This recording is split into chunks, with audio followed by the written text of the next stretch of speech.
I babysit my niece for free and buy her a small gift, but when my sister-in-law sees it, she throws it. My sister-in-law's scream sliced through the living room like a knife through butter, and I swear the walls flinched. I was on the floor, cross-legged, building a lopsided Lego castle with my niece, Lily, when the front door slammed open. The sheer force of Rachel's entrance made me wonder if she'd mistaken the door for her personal punching bag.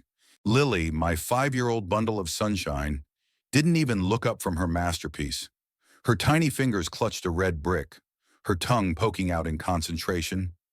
I'd been babysitting her every weekend for months, ever since Rachel and my brother, Tom, started working overtime to save for a bigger house. Free babysitting. Mind you, no complaints. Because Lily was the kind of kid who could make you believe in magic again. Her giggles were my paycheck, and I'd have done it for nothing just to see her eyes light up. Today, I'd brought her a little gift, a plush bunny, soft as a cloud, with floppy ears and a pink nose. It cost me $10 at the corner store, but the way Lily squealed and hugged it tight, worth every penny.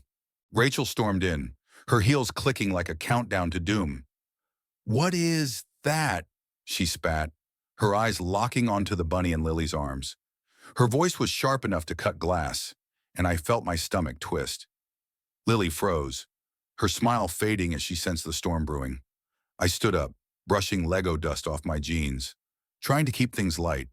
"Just a little something I got for Lily," I said, forcing a smile. "She's been such a good kid today." Rachel's face twisted, her lips curling like she'd just smelled something rotten. "You bought her that," she said, her voice dripping with disbelief. Before I could answer, she marched over, snatched the bunny from Lily's arms, and hurled it across the room. It hit the wall with a soft thud and crumpled to the floor. Lily's gasp was a tiny, heartbroken sound that made my chest ache. Her big brown eyes filled with tears, and she looked at me, confused, like I'd somehow betrayed her. "Rachel, what the hell?" I snapped, my voice shaking. I knelt beside Lily, pulling her into a hug, but she was trembling, her little hands clutching my shirt. Rachel didn't even blink. "You don't get to buy her things," she said, her tone cold as ice. "You're not her mother. You're just the babysitter." Just the babysitter. The word stung like a slap.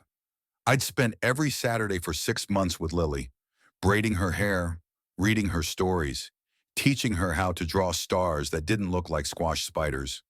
I'd wiped her tears when she scraped her knee, made her laugh with silly voices, and snuck her extra cookies when Tom wasn't looking.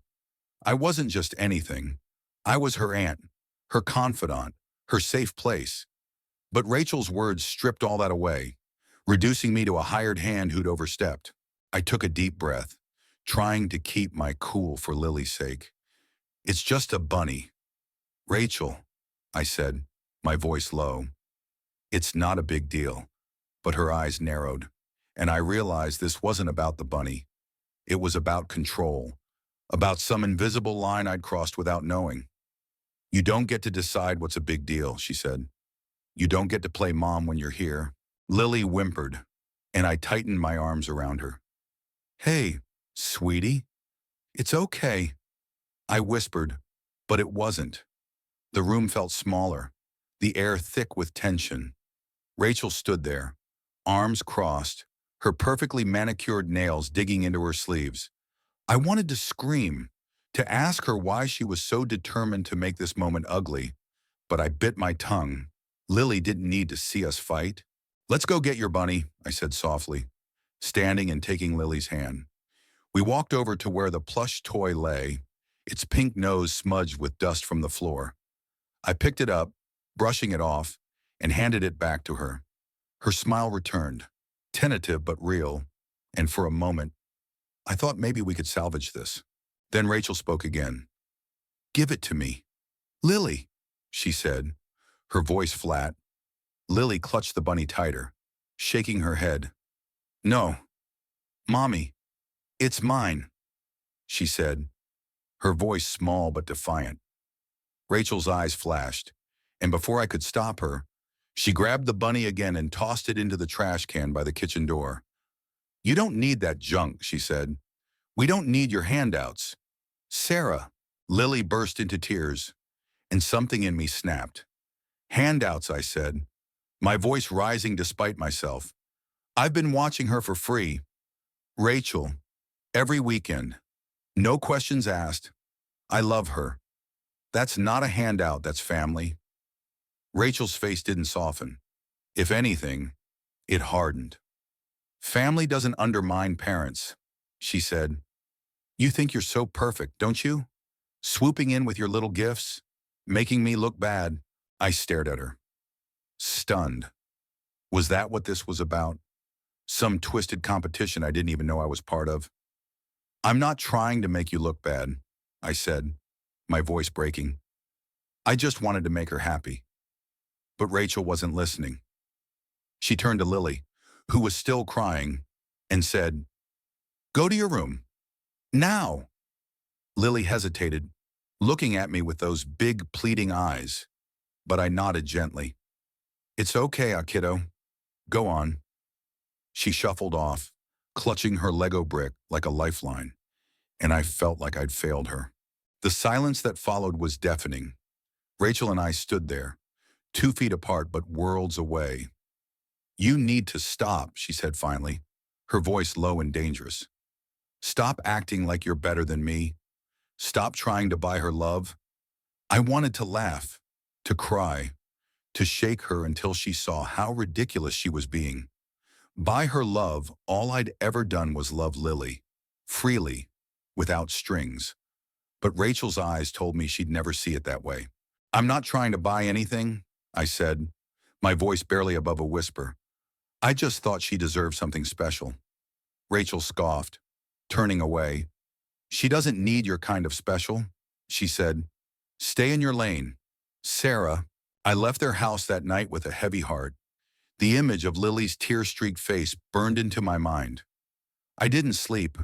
I kept replaying the moment Rachel threw the bunny, the way Lily's joy had shattered like glass. I wondered if I'd done something wrong, if I'd somehow crossed a line I couldn't see. But the more I thought about it, the more I realized this wasn't about me. It was about Rachel, her insecurities, her need to control every part of Lily's world, even the parts that brought her joy. The next morning, I called my brother. Tom sounded exhausted, caught in the middle of a battle he didn't want to fight. Rachel's just protective, he said, his voice heavy. She doesn't want Lily getting confused about who her parents are. I bit back a retort. Confused, Lily knew exactly who her parents were. She also knew who her aunt was, the one who showed up, who listened, who cared. But Tom didn't want to hear it. Maybe just cool it with the gifts for a while, he said. Keep the peace. You know, keep the peace. It felt like a betrayal, but I agreed, if only for Lily's sake. The next weekend, I showed up to babysit as usual, but the air was different. Lily was quieter, her smile dimmer. She didn't mention the bunny, but I saw her glance at the trash can where it had landed. I wanted to tell her I'd buy her 100 bunnies, that I'd never let anyone take her happiness away again. But I couldn't. Not yet. Weeks passed, and I stuck to the rules. No gifts, no overstepping. But I couldn't stop being me. Couldn't stop loving Lily with everything I had. I taught her how to make paper airplanes, how to whistle through a blade of grass. We laughed, we played, we built more Lego castles, and slowly, her light came back. But Rachel was always there, watching, her eyes sharp and suspicious. Every hug I gave Lily felt like a test, every laugh a potential crime. One day, while Rachel was at work, Lily tugged my sleeve and whispered, Aunt Sarah, can we get my bunny back? My heart broke all over again. I knelt down, looked into her eyes and said, Sweetie, I'll get you a new one that's just ours. Okay. Her face lit up, and for the first time in weeks, I saw the old Lily, the one who believed in magic. That night, I bought another bunny, identical to the first. I hid it in my bag, waiting for the right moment. When Rachel wasn't home, I gave it to Lily, and we made a pact the bunny would live at my house, a secret just for us. It wasn't about defying Rachel. It was about giving Lily something to hold on to, something no one could take away. Months later, at Lily's 6th birthday party, I watched her run around with her friends, the secret bunny tucked safely in my apartment. Rachel was all smiles, playing the perfect mom for the guests, but I saw the strain in her eyes. I wondered if she knew how much she'd hurt Lily, how much she'd hurt me. I wondered if she cared. But then Lily ran up to me, threw her arms around my waist and whispered, "I love you, Aunt Sarah." And in that moment, none of it mattered. Not Rachel's anger, not the thrown bunny, not the unspoken rules. All that mattered was Lily and the love we shared. Family isn't about control or competition. It's about showing up, about loving without expecting anything in return.